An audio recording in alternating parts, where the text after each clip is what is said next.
आप सभी का अभिनंदन है। आज मैं क्षमा प्रार्थी हूं कि थोड़े विलंब से यहां पहुंचा हूं। बंधुगण, आप सभी जानते हैं कि आज राहुल गांधी जी ने एक वीडियो जारी किया है और उस वीडियो में उन्होंने वही बातें की हैं जो पहले भी करते रहे हैं। संघ के विषय में, भारतीय जनता पार्टी के विषय में और देश को गुमराह करने की कोशिश, यही राहुल गांधी जी की कोशिश पहले भी रही है और आज भी यह गुमराह करने वाली कोशिश जारी है। राहुल गांधी जी का मानना है कि देश में विचारधाराओं के बीच में लड़ाई चल रही है। अगर सही मायने में देखा जाए तो देश में विचारधाराओं की लड़ाई नहीं चल रही है। एक और विकास धारा है और दूसरी ओर परिवार की धारा है। एक और विकास किस प्रकार आगे बढ़े, देश किस प्रकार आगे बढ़े, इसकी चिंतन है, तो दूसरी ओर किस प्रकार घोटाले, भ्रष्टाचार, इनको आगे बढ़ाया जा सके, परिवारवाद को आगे बढ़ाया जा सके, इसकी चिंता है। तो स्वाभाविक रूप से विचारधारा को आगे बढ़ाने की लड़ाई कतई नहीं है। राहुल गांधी का मानना है कि बीजेपी, आरएसएस और कांग्रेस ये पूरे देश में जिस प्रकार से विचारधारा को लेकर लड़ रहे हैं, उससे साफ होता है कि कहीं ना कहीं संघ और Bhajpa they want to control the institutions. जो इंस्टीट्यूशंस हैं उन पे कब्जा जमाना चाहते हैं। आज तो मुझे बड़ा आश्चर्य हुआ जब मैंने वो वीडियो देखा और मेरा मानना है कि जुडिशियरी को भी इसका संज्ञान लेना चाहिए। जब बड़े स्पष्ट रूप से राहुल गांधी कहते हैं कि इंडियन जुडिशियरी जो है वो बतौर एक इंस्टीट्यूशन भारतीय जनता पार्टी और संघ के कंट्रोल में है। इलेक्शन कमीशन को भी सख्त संज्ञान लेना चाहिए जब बार बार राहुल गांधी इस प्रकार के बयानों को तूल देते हैं कि election commission is controlled by BJP and RSS. मुझे तो आश्चर्य लगता है। अभी कुछ दिनों पहले जब कर्नाटक में कांग्रेस की जीत हुई, उस समय इलेक्शन कमीशन बिल्कुल ठीक था। बाकी राज्यों में जब भारतीय जनता पार्टी की जीत होती है तो इलेक्शन कमीशन कंट्रोल में है, इस प्रकार के शब्दों का प्रयोग ये अपने आप में ही कहीं ना कहीं कांग्रेस पार्टी की सच्चाई को दर्शाता है। बंधुगण, राहुल गांधी जी ने मणिपुर के लिए जिस प्रकार से आज बयान दिया है, हमारा बड़ा स्पष्ट मानना है कि कांग्रेस पार्टी एक संवेदनशील मामले में चर्चा नहीं चाहती है। वो इस पर घमासान चाहती है, वो इस पर हंगामा मचाना चाहती है। कहीं ना कहीं राजनीतिक रूप से इससे कैसे लाभ लिया जा सके, उसकी चेष्टा में कांग्रेस पार्टी लगी है। How to derive some political benefit out of it, this is the motive of the Congress party rather than going into debate and discussion on the issue of Manipur. देश के इतिहास में पहले कभी ऐसा नहीं हुआ कि देश के गृह मंत्री एक क्षेत्र में 3 दिनों तक प्रवास उन्होंने किया। पूरे विषय को समझने के पश्चात जब पार्लियामेंट के सेशन में माननीय गृह मंत्री जी ने स्पष्ट रूप से खड़गे साहब को चिट्ठी लिखकर सिलसिलेवार तरीके से समझाया कि किन बिंदुओं पर चर्चा होनी चाहिए, कैसी चर्चा होनी चाहिए पार्लियामेंट में, और भारतीय जनता पार्टी मणिपुर को लेकर हर विषय पर चर्चा के लिए सदन के पटल पर तैयार है, लोकतंत्र के मंदिर में तैयार है, मगर उसके बावजूद चर्चा नहीं होने देना, despite this call for discussion, not allowing any kind of discussion on Manipur on the floor of parliament, only projects the fact that Congress and certain political parties in this country want to derive political benefit and political dividend rather than trying to give a healing touch. एक solution और चर्चा के माध्यम से शांति बहाली, यह कोशिश राहुल गांधी जी की नहीं है, यह कोशिश कांग्रेस की नहीं है। मोहब्बत की दुकान के बारे में केवल बोलते हैं। मोहब्बत की दुकान वास्तविक रूप में यह उनका ईमान नहीं है। बंधुगण, नाम में इंडिया क्या डाल दिया है, राहुल गांधी जी को ऐसा लग रहा है कि चुनाव ही जीत गए हैं। नाम से नहीं काम से होता है। काम चोरी का, नाम इंडिया तो सोच रहे हैं कि कमाल हो जाएगा। काम घोटाले का नाम इंडिया रख दिया है तो सोच रहे हैं कि लोग गुमराह हो जाएंगे। काम भ्रष्टाचार का और नाम इंडिया रख दिया है तो सोच रहे हैं कि 2024 का चुनाव जीत जाएंगे। अभी भी देश के जहन में 2G स्पेक्ट्रम घोटाला, CWG, कोल घोटाला, ये सारे घोटाले अभी भी लोगों के जहन में साफ तरह से अंकित है। लोग इन घोटालों को इंडिया के साथ पर्यायवाची नहीं मानते हैं। और माननीय प्रधानमंत्री जी ने बिल्कुल स्पष्ट रूप से कहा, गुमराह करने के उद्देश्य से ईस्ट इंडिया कंपनी ने अपने नाम में इंडिया रखा ताकि लोगों को यह भ्रम लगे, लोगों में यह भ्रम हो जाए कि मानो ईस्ट इंडिया कंपनी इंडिया के लिए काम कर रही है, भारतवर्ष के लिए काम कर रही है, मगर वो सच्चाई नहीं थी। वो लूटने के काम में व्यस्त थी। ईस्ट इंडिया कंपनी लूट रही थी।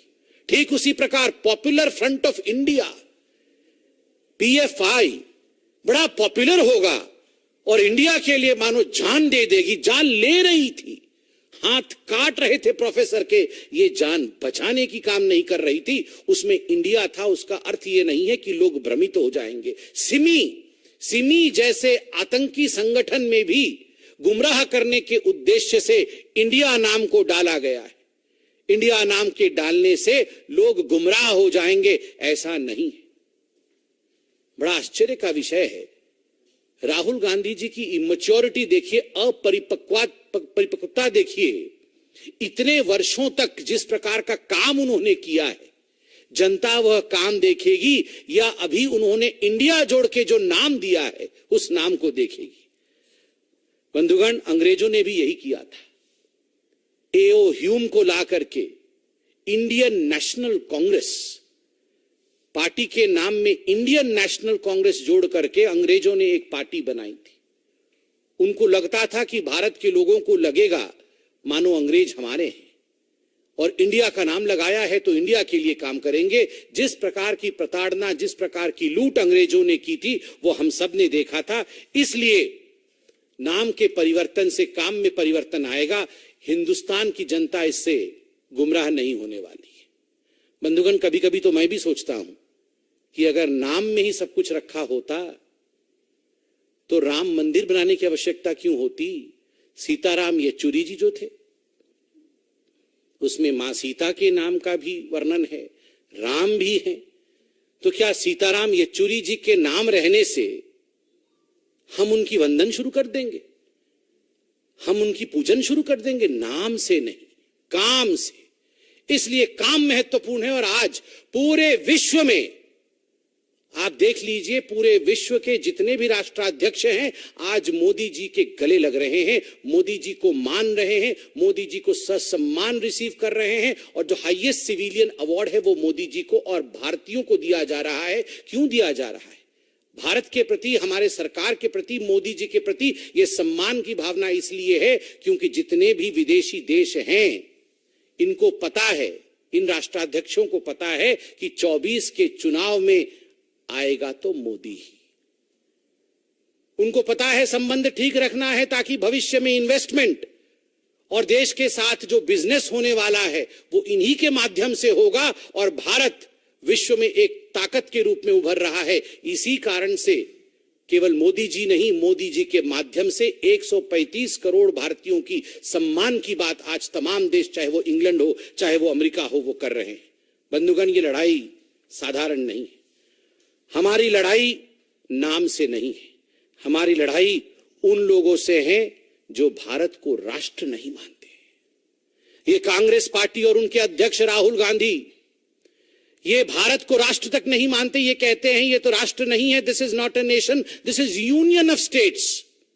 हमारी लड़ाई उन लोगों से है जो इंडिया की आर्मी के चीफ को सड़क के गुंडे कहते हैं। उनके नाम में इंडिया आ जाने से इंडिया को कोई लाभ नहीं होने वाला है। हमारी लड़ाई उन ताकतों से है जो पाकिस्तान में जाके नरेंद्र मोदी जी को किस प्रकार से हटाना है उसका षड्यंत्र करते हैं और उनका नेता कहते हैं मोदी को हटाना होगा और भारत में हमारी सरकार को लाना होगा। नाम में इंडिया आ जाने से जो पाकिस्तान परस्त उनके मन के अंदर बैठा हुआ है ना, वो नहीं हट जाता है, वो दाग नहीं धुलते हैं। ये दाग धुलने वाले दाग नहीं। सर्जिकल स्ट्राइक और एयर स्ट्राइक पर हमला करने वाले लोग आज अपने नाम पे इंडिया लगाने से कोई सर्जिकल स्ट्राइक और एयर स्ट्राइक के विषय में जो उन्होंने कहा था वो दाग धुल नहीं जाएगा। नाम इंडिया रखने से भारत की प्रतिमूर्ति भगवान राम को जिन्होंने नकारा था, आज उनका वो पाप नहीं धुलेगा। इसलिए कहीं ना कहीं जो लोग धारा 370 को फिर से वापस लाना चाहते हैं, वह धारा 370 जो भारत को बांटने का काम करता है कश्मीर से, वो लोग नाम इंडिया रखने से इंडिया के नहीं हो जाते या इंडिया के हितैषी नहीं हो जाते हैं। इसलिए people of India know what is good for India and who is working for India relentlessly. They know very well that their Prime Minister Narendra Modi is working for India relentlessly, for the growth of this country relentlessly, and he is going to be the Prime Minister in 2024. Thank you, my friends. Prime Minister Modi was in Rajasthan a few hours back, and he talked about the red tag, where he said that the dark secrets of the Congress party will emerge out of it. Now, Ashok Gehlot has said that in coming few days, Prime Minister Modi would be shown red flag. देखिए, जहां तक Congress party और red diary का संबंध है, आज राहुल गांधी जी ने भी अपने वीडियो में कहा है कि कहीं न कहीं भारतीय जनता पार्टी और संघ जो है वो देश के विचारधारा के साथ और उनके विचारधारा के साथ लड़ रही है। अगर सही मायने में कहीं लड़ाई हो रही है, वो तो कांग्रेस के अंदर ही लड़ाई हो रही है।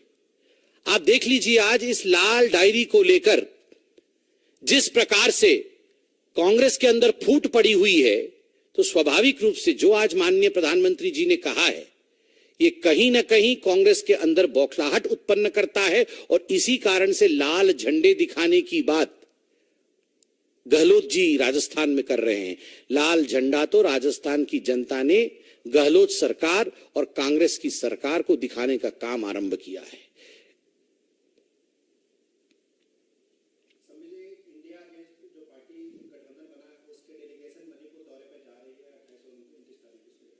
नहीं, मैं इस पे अभी कोई कमेंट नहीं करूंगा। राज्य सरकार क्या कहती है, केंद्र सरकार क्या कहती है, हम पार्टी हैं, इस पे अभी कमेंट करना उचित नहीं होगा।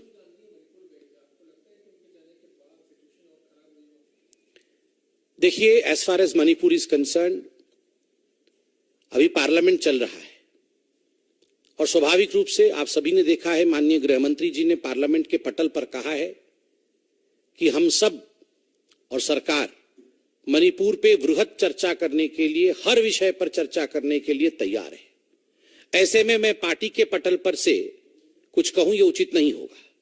मेरा मानना है, जब देश के लोकतांत्रिक मंदिर में चर्चा के लिए सरकार तैयार है, तो विपक्ष को संपूर्णतः तैयारी के साथ आना चाहिए और चर्चा में भाग लेना चाहिए।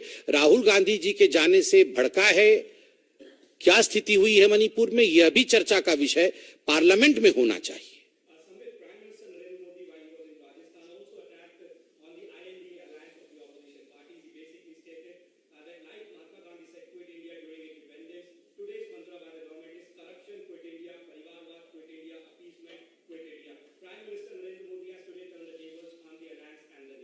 See, as far as Prime Minister's statement on the so-called alliance of the opposition party, which has named themselves as India, is concerned, he has been absolutely apt in hitting them. And remember, more than his words, his performance has hit them. His performance of growth, his performance of development, his performance of bringing India into the world arena has transformed the position of India in such a manner that the opposition, and particularly the Congress party, was left with no other option but to just run after names. While we are playing with development, we are in fact furthering development, they're playing with names. It is not names, it is